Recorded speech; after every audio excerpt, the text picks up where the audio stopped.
On peut parler, quand on pense à l'Égypte aujourd'hui, du début de la fin. À mon avis, ce Morsi, qui est le leader des frères musulmans, et tout le monde connaît les frères musulmans, ils ont été pendant quelques dizaines d'années dans l'illégalité absolue en Égypte, tenue d'abord par Sadat et ensuite par Moubarak. Illégalité complète, ils n'avaient pas le droit de faire de propagande, ils n'avaient pas le droit d'exister.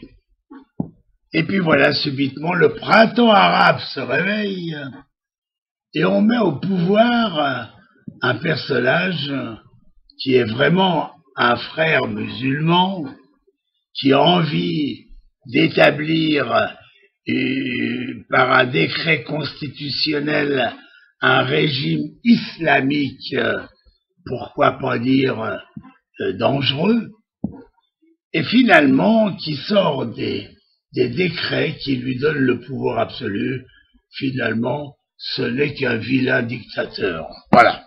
En somme, quelque part, les frères musulmans tiennent leur revanche entre les autorités laïques et catholiques de ce pays. Tout ça, ça va pas tout seul. Mais ce Morsi, il a une qualité, c'est que comme il continue à encaisser 2 à 3 milliards de dollars des États-Unis, il se tient plutôt à carreau, il va pas trop loin. Et là, il a été coopératif pour nous aider à faire une espèce de cessez-le-feu avec le Hamas.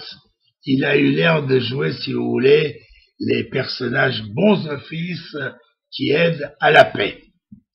Mais, en un mot comme en 100 000, il va quand même falloir que l'Égypte, qui est un pays moderne, laïque, par excellence, allons, où les femmes ont envie de sortir en mini-jupe, se maquiller, se teindre les cheveux, exister dans le monde moderne, ben, ce peuple-là, il n'est pas prêt à accepter un régime islamique qui demande presque le rétablissement de la charia. Vous savez, ce régime là où on coupe le bras d'un voleur parce qu'il a volé un morceau de pain ou une pâtisserie dans une boutique.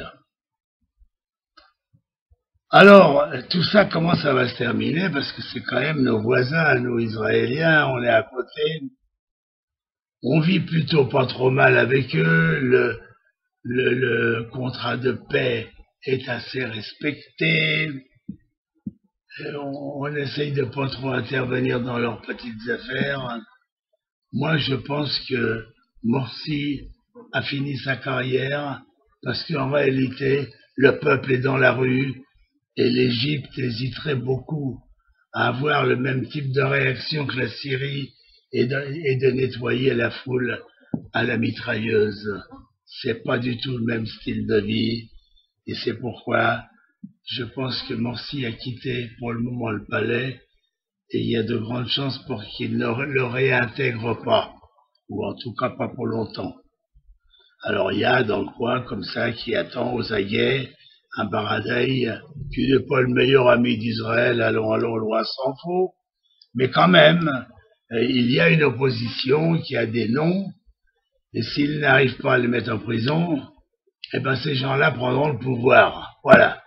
C'est grosso modo la situation en Égypte, et moi je leur souhaite bonne chance, que tout se termine le plus possible dans la paix, et que ce pays d'Égypte, qui est visité par des dizaines de millions de touristes, redevienne un vrai pays de tourisme, et un bon voisin pour Israël, avec qui ensemble on ira chercher la paix au Moyen-Orient.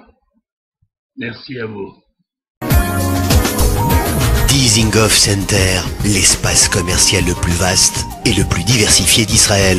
Dizengoff Center, une destination à ne surtout pas manquer lors de vos prochains séjours à Tel Aviv.